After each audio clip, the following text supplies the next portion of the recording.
Hello everyone, welcome to the 10th session on oil hydraulics and pneumatics. In this session also we are going to continue with the fluid power symbols, and for this specific video I am going to explain you the pressure control valves. Before understanding the various kind of pressure control valve, we need to understand how to identify any kind of pressure control valve, isn't it? So to identify the pressure control valve, you need to identify the square symbol, only one square symbol that is available within the symbol. And as you can observe, this is a square geometry which is available in this whole symbol, which actually confirms that this is a variety of the pressure control valve.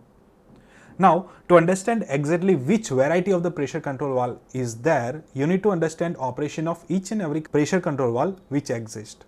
So, let us start with the very first valve, which is known as the pressure relief valve. It is also known as the safety valve, and as the name suggests, its primary function is to keep the main line safe, or you can say to keep the whole system of the pressure lines safe. Then how this can be done? This can be done by limiting the system pressure. The system is normally kept at a specified pressure so that a safety can be maintained. If this pressure goes beyond the limit, any hazard can be done. Okay, so to maintain that specific pressure, normally the system pressure is kept limited, and if the pressure goes beyond that limitation, a pressure will be released from this pressure relief valve. So this spring symbol represents that this spring configuration will help you to maintain that specific pressure. If the pressure increases beyond the limit, the spring will get compressed and it will allow the flow through this specific valve. Understood? Now let us understand how the whole configuration works. So this specific line is the inlet line, which is connected towards the main system, which is the main pressure line. This is the outlet line, which is going towards the reservoir. As you can observe, this is the reservoir symbol, and there is no connection between these two lines. Understood? So this is the normally closed situation, and the connection is made with the help of this specific arrow. So whenever this specific arrow will operate something like this, then and then the flow will go from the main pressure line towards the reservoir. Now initially this specific valve is the closed valve. When it will operate? It will operate with the help of this pilot line configuration. Whenever the main pressure increases, this pilot line will send the same pressure towards the left side of this specific square symbol, as you can observe. Now as you can observe, this is the point where the pilot line receives the pressure, and at the opposite side we are having the spring. When this pressure goes beyond the spring configuration, this valve will move in this specific way so that the line becomes operational and the flow starts moving from the main line towards the reservoir. Now what will happen? As the flow starts moving towards the reservoir, this specific pressure at the inlet will start to reduce, and once it reduces beyond this spring configuration, once again this valve becomes closed one. This is how the pressure relief valve works. Let me just explain you with the help of one line diagram which is available over here. As you can observe, this is a kind of spring relief valve, a representation of the spring relief valve, and over here this is the main pressure line which is represented over here in the symbol. This is the line which is going towards the tank and which is represented over here. This is the poppet which represent this specific arrow, and there is a control chamber available over here in which I am having a spring mechanism which represent this specific symbol. Over here this screw is helping us to set the pressure settings. So over here, the symbol has to be a varying symbol, so that we need to add an arrow at the 45 degrees, something like this, on the spring, because over here the spring is the adjustable one. So if it is the fixed pressure relief valve, you do not need to add this specific arrow. There is no need of the arrow. But if it is the variable pressure relief valve, that means if you can adjust this specific valve, in that case you have to add this arrow at the 45 degree. Clear? Now, whenever the pump pressure goes beyond this spring pressure limit, in that case this poppet will operate upward direction and the flow will start to move at the outside direction. Now the question arises over here, where is the pilot line? So remember that over here what is happening, that the main line pressure, the main pressure line is actually also acting as a pilot line, because it is also operating this poppet valve, isn't it? As the pressure increases in the main line, the poppet valve will operate, okay, and this from the same port the flow will go from the pump side to the tank side. Clear?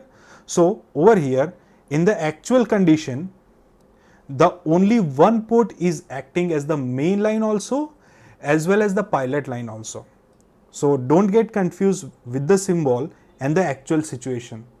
In the symbol it may show you pilot line and the main line in a separate way, but in actual condition both functions are actually handled by only one port also.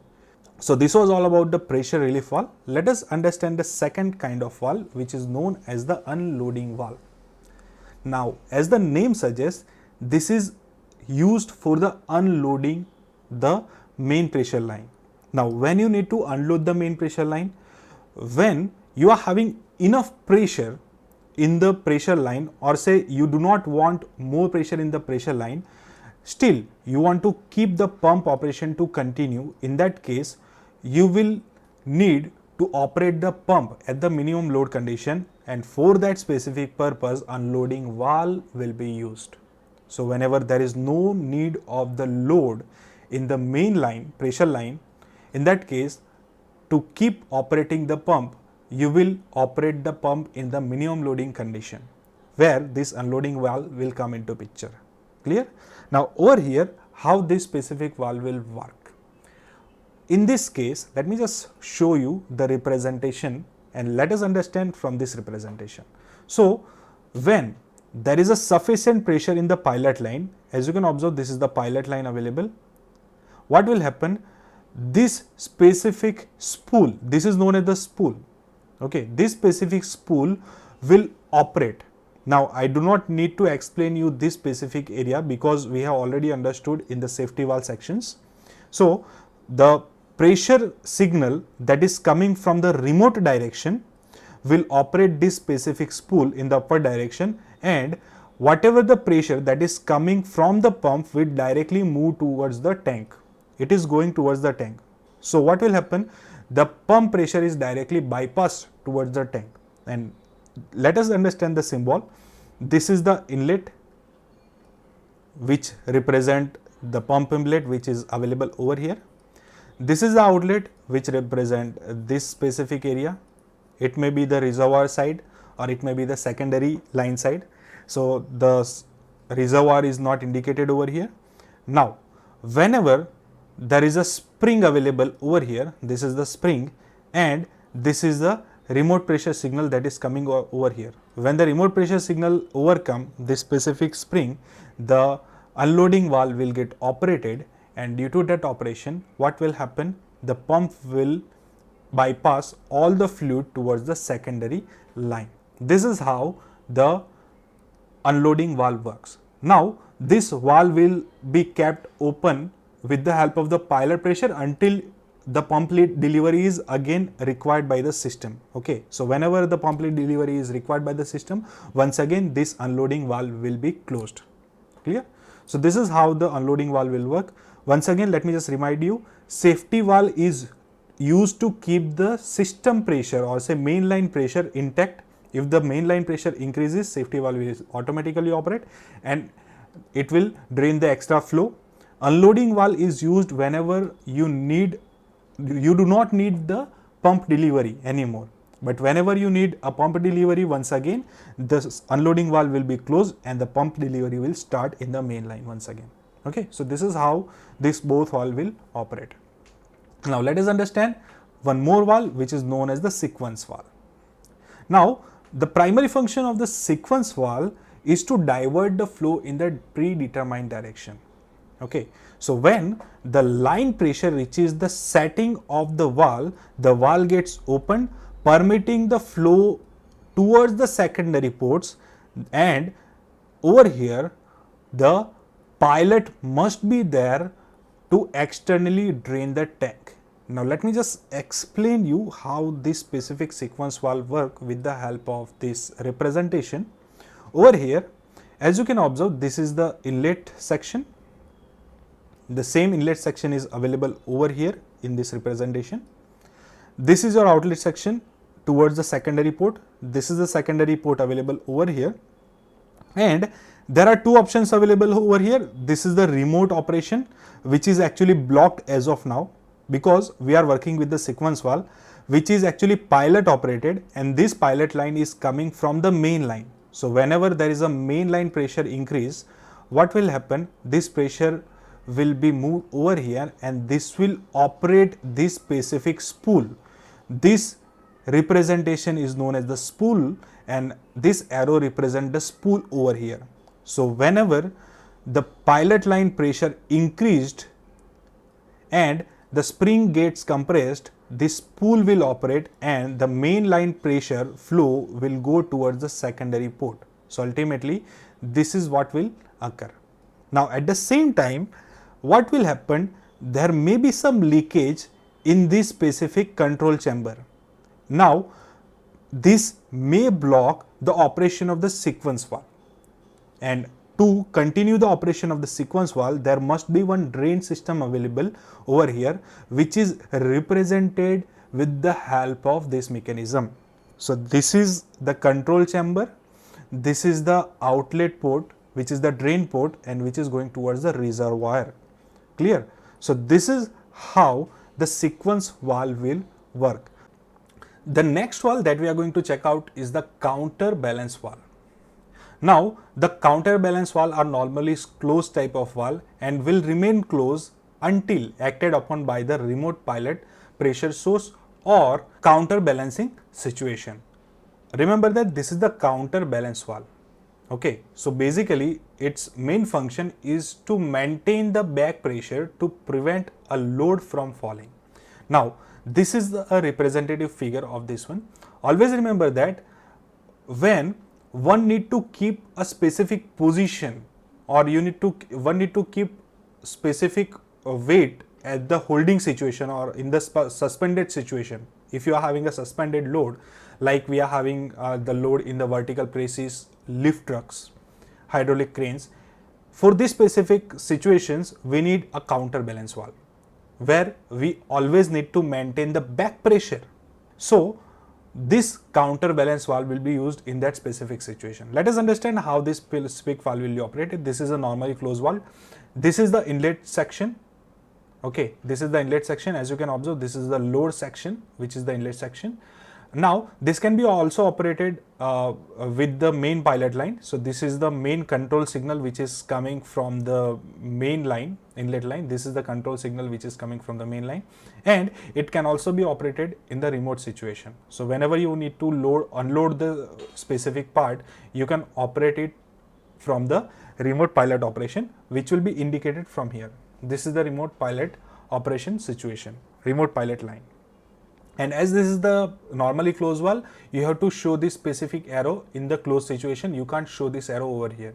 Okay, and to prevent the counterbalance valve from the leakage, this is the control chamber, and from the control chamber there is one drain line which is going towards the reservoir. So you need to show that specific line towards the reservoir like this from this specific counter chamber area, and this is the final outlet line which is going towards the secondary section, or you can say which is going towards the reservoir, and the same is available over here.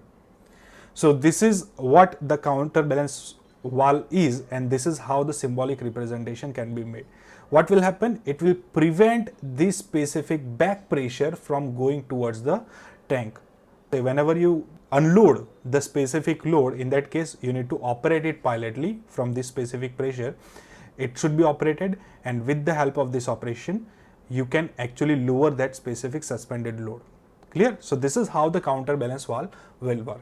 The next pressure valve is the pressure reducing valve. Now the pressure reducing valve basically used to limit its outlet pressure. As you can observe, this is the inlet pressure, this is the outlet pressure, and to limit this specific outlet pressure, the pressure reducing valve will work. Now how you can limit that outlet pressure? By controlling the inlets. So this is the normally open valve. Always remember that this is the normally open valve, but whenever the outlet pressure of the situation increases, it will send the signal that the outlet pressure is more. So what will happen? This specific spool, representation of the spool, will move in the closed direction. So the valve becomes closed until the pressure that is available at the outlet reaches at the normal condition, and that is the reason why pilot line is taken from the outlet situation, because it is the pressure reducing valve. Okay, and its function is to limit the outlet pressure. Let me just explain you with the help of the representation. And this is how the representation is made, and as you can observe, this is the main streamline pressure or say pump pressure which is coming from here. This is the outlet pressure, this is the normally open valve, because this whole flow is going from the inlet or say pump side towards the outward side or say secondary side. And whenever the pressure at the secondary side increases, when the system feels, whenever the valve feels that the outlet pressure is higher, what will happen? The pilot line will send a signal over here, and due to that specific signal, what will happen?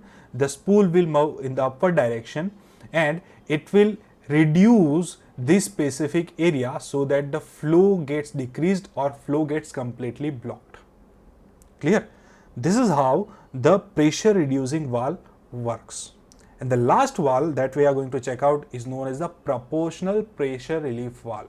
Now it is not, this is a normal pressure relief valve, but because it is actually working on the electric signal or electronic signal, maybe it will be working with the help of the solenoid valve. If it is working with the help of the solenoid valve, you need to show this specific arrow over here.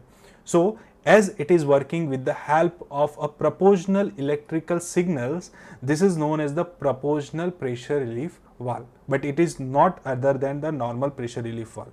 Clear? So this symbol is representing the proportional pressure relief valve. What are the differences available over here? The major differences that are available are the horizontal lines which are representing the proportionality in the system.